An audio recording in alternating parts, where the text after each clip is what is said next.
কাবিল বললেন, তোমার আল্লাহ যে সিদ্ধান্ত দিছে তুমি তোমার সেই সিদ্ধান্ত নিয়ে থাকো, তোমার সিদ্ধান্ত আমি মানি না।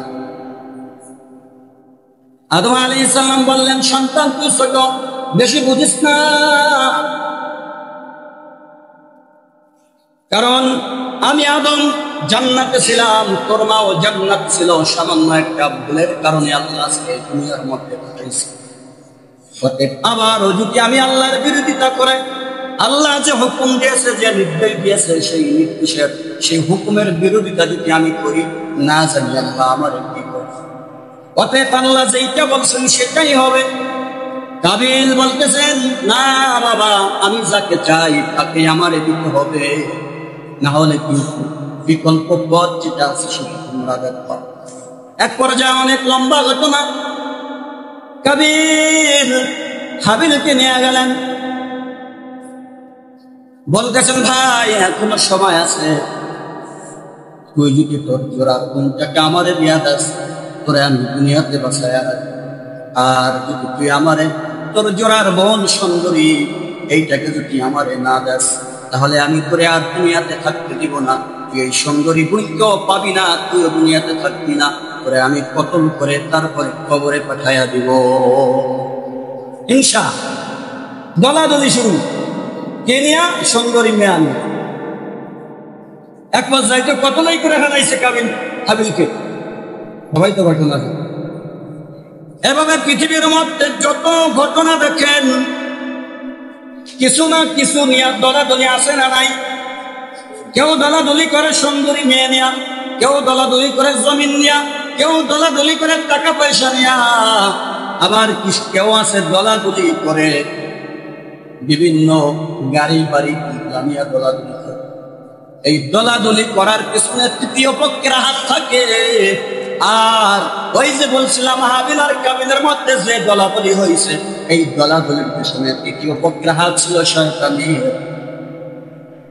পৃথিবীর মধ্যে যত দলাদলি যাই কিছু হয়, এর পিছনে তৃতীয় পক্ষের হাত আছে। মুসলমান ভাইরারে আমার, কি বলবো, কি বুঝাইব, কারে বুঝাইব, কে বুঝবে? সবাই তো মনে মনে করে আমি তো কিতাবের লাইব্রেরি, আমার মাথার মধ্যে কিতাবের জ্ঞানের ভান্ডার, আমারে আবার কে বুঝাইবে? সবাই বৈশা আছে, আমার মাথার মধ্যে জ্ঞানের ভান্ডার। এই জন্য যত ওয়াজ করুক, যত মাহফিল করুক, যত কোরআন হাদিস দেওয়া, যত কিছু বুঝাক, মানুষ বুঝতে চায় না। কারণ ওই যে শয়তান ছিল, খানা খলাকতানি মিন নার, আল্লাহ আমারে তো বানাইছো আগুন দিয়া, আর আদমকে বানাইছো তুমি মাটি দিয়া, অতএব আমি হইলাম মাটির চাইতে শ্রেষ্ঠ। কারণ মাটি যতই উপরে ফেঁকা হয়, ওই মাটি উপরে থাকে না, মাটি নিচের দিকে চলে আসে। আর আমি আগুনকে যতই নিচে তুমি রাখো না কেন, আমি আগুনকে ধরাইয়া দিলে আমি আগুন শুধু উপরের দিকেই করতে থাকি। অতএব খলাকতানি মিন নার, আমারে বানাইছো আগুন দিয়া, আমি আযাজিল সর্বশ্রেষ্ঠ, আর আদম হয়েছে সর্বনিকৃষ্ট। কিভাবে আমি আদম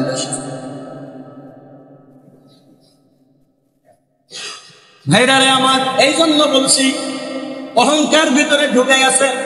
তৃতীয় পক্ষের কথা শুনে শুনে কান্ডের ঝাঁঝরা বানায় আজকে দলাদলি, মারামারি, সমাজের মধ্যে হিংসা হিংসে।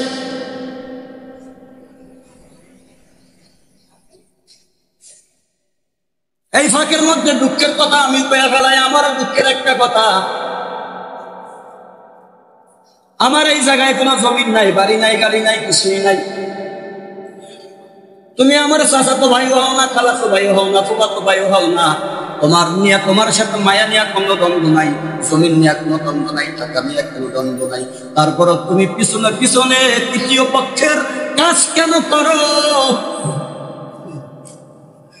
আমি জানি তুমি কে, তুমি কোন জায়গার শাল্য, তোমার ভালোভাবে আমি চিনি রে ভাই। তোমার কথার চাইনার মূল্য নাই, 2 টাকার মূল্য আমার কাছে নাই তোমার। কারণ তুমি কি বলতে পারো, কি কইতে পারো, সব আমি বুঝি, সব জানি। কিন্তু তৃতীয় পক্ষের এই শয়তানি মার্কা মাথার মধ্যে ঢুকাইয়া তারপর কেন এই সমস্ত আজে বাজে কাজগুলা করো? তোমার লাগে তো টাকা নিয়ে দ্বন্দ্ব নাই, জমিন নিয়ে দ্বন্দ্ব নাই, মায়া নিয়ে দ্বন্দ্ব নাই, কিছু নিয়েই দ্বন্দ্ব নাই। কোনোদিন তোমার সাথে তর্ক আবার হয় নাই। পাইছো কি? ও বুঝাইতে চাইতেছো আমারও শয়তানের লাগে হাত আছে। শয়তানের যেই কাজ তোমারও সেই কাজ, কারণ তুমি শয়তান যেভাবে তৃতীয় পক্ষের কাজ করে তুমিও তৃতীয় পক্ষের কাজ করো।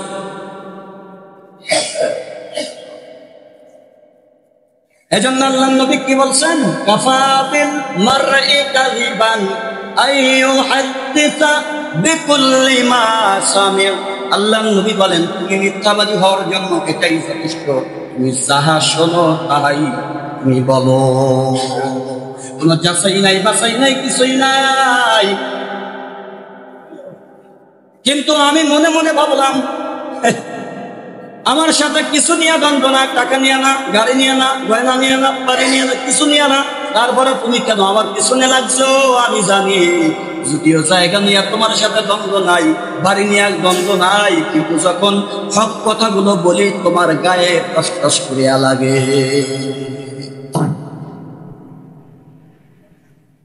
সুদখোরের বিরুদ্ধে কথা বললে তো আমি বলি নাই।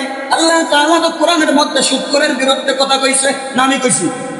তো আমি জানি যে তোমার সাথে আমার সাথে দ্বন্দ্ব নাই, কিন্তু তুমি কেন আমার পেছনে লাগছো? ওই যে সুদের বিরুদ্ধে কথা কই, ঘুষের বিরুদ্ধে কথা কই, জিনার বিরুদ্ধে কথা কই, মসজিদের টাকা চোরের বিরুদ্ধে কথা কই, মসজিদের ডাব আর এই মাছ চুরির বিরুদ্ধে আমি কথা বলি। এই জন্যই তুমি আমার পিছনে লাগছো, কারণ তোমার সাথে তো টাকা নিয়ে দ্বন্দ্ব নাই, বাড়ি নিয়ে দ্বন্দ্ব নাই। এটাই আমার 100তে 100, এটা আমি প্রমাণ পেয়ে গেছি। তুমি যে এত ওই খোকা ব্যাংকের মতন পিছনে বেয়ালা পাও, কারণ সত্য কথাগুলো যখন এই মসজিদের মধ্যে দাঁড়ায়া যখন আমি বলি তোমার গায়ে টস দেয়া লাগে, কারণ তুমি এই সমস্ত অপকর্মের সাথে তুমি জড়িত।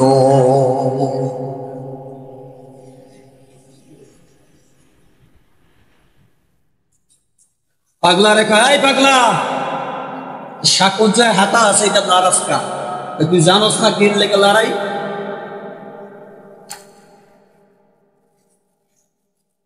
কাফা বিল মাররি কাযিবান আইয়ুহাদ্দিসা বিকুল্লি মা সামিআ।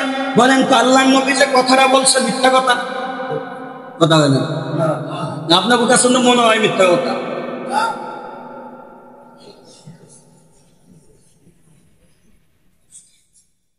নবীর চরিত্রের মধ্যে চুল পরিমাণও কোন কলঙ্কের কোন দাগ নাই। আর তুই পণ্ডিত ওই অফিসরুমের মধ্যে পয়সা পয়সা নবীর বিরুদ্ধে লেখস। এই যে কিছুদিন আগের ঘটনা দেখেন নাই, এক বদমাইশ নবীর চরিত্র নিয়ে কথা বলল। এই নাস্তিক গুলারে আবার টহল দেওয়ার জন্য কিছু ভাইরা আছে।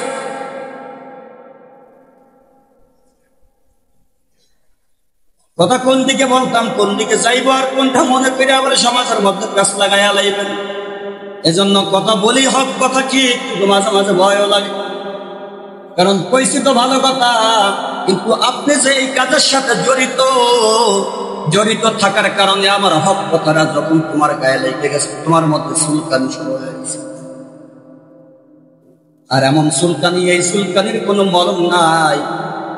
সামান্য চুলকানির মলম আছে, ফার্মেসিতে গেলে পাওয়া যায়, কিন্তু এই যে আমি যে কথাটা বললাম এইরকম মার্কা চুলকানি যাবো আছে, এদেরকে হাজার মলম দিলেও এদের চুলকানি থামবে না।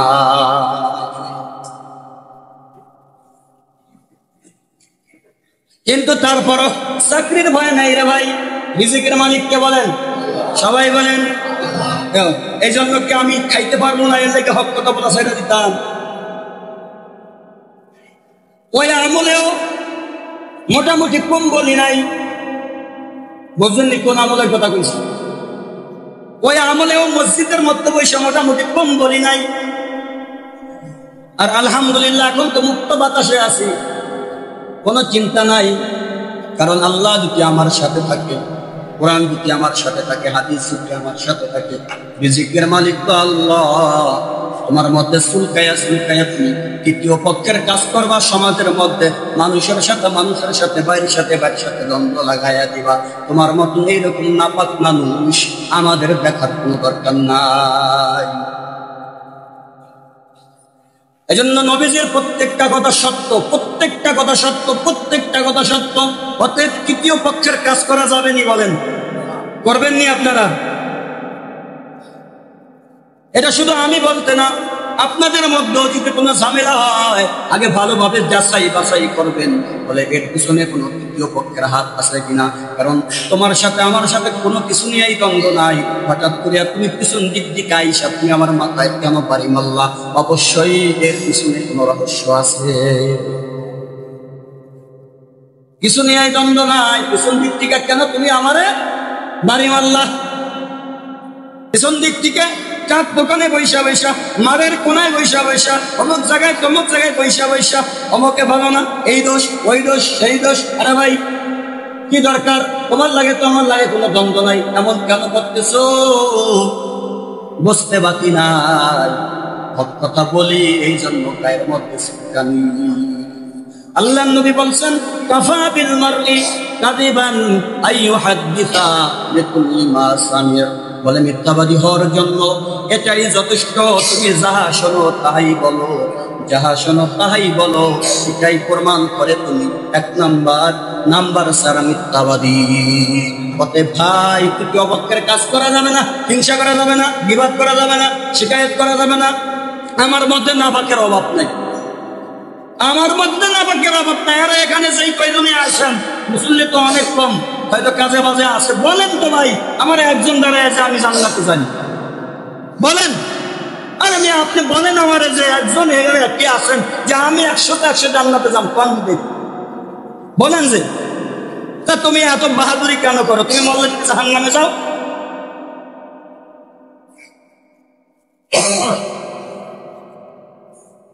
অতএব আল্লাহর নবীর হাদিসকে সামনে রেখে আমি আপনাদেরকে আবার বলতে চাই, পিছনে পিছনে কারো কথাও শোনা যাবে না, পিছনে পিছনে কারো গিবাদ করা যাবে না, পিছনে পিছনে কারো শিকায়ত করা যাবে না। যদি ভুল হয় একা একা ডেকে সংশোধন করবা। যদি তোমার সাহস না থাকে কাপুরুষের পরিচয় দিয়া মাঠে আর দোকানে পয়সা চিল্লাচিল্লি না করে সমাজের মধ্যে যারা ভালো মানুষ আছে এদের কাছে বলো, বাস এরা এসা বলবে, সংশোধন হয়ে যাবে। তোমার মতন আর চিল্লাচিল্লি করে ফায়দা রাখি, তোমার মধ্যে যা আছে আমার মধ্যে এই আছে। বাথরুমে গেলে তো একটাই বাইরে, এই জন্য আল্লাহ নবীর হাদিসকে সামনে রেখে আমি বলতে চাই কারো পিছনে লাগবেন না ভাই, কারো পিছনে না। কারণ আমার গুনাহের অভাব নাই, আমার ভিতরে ময়লার অভাব নাই। অতএব মানুষের পিছনে লাইগা লাভটা হবে কি? আমি কামাই করি, আমি খাই, আমি ঘুমাই, আমি ইবাদত বন্দেগী করি, আমার কবরে আমি যাবো, আর টেনশন করার লাভ। ঠিক আছে না ইনশাআল্লাহ?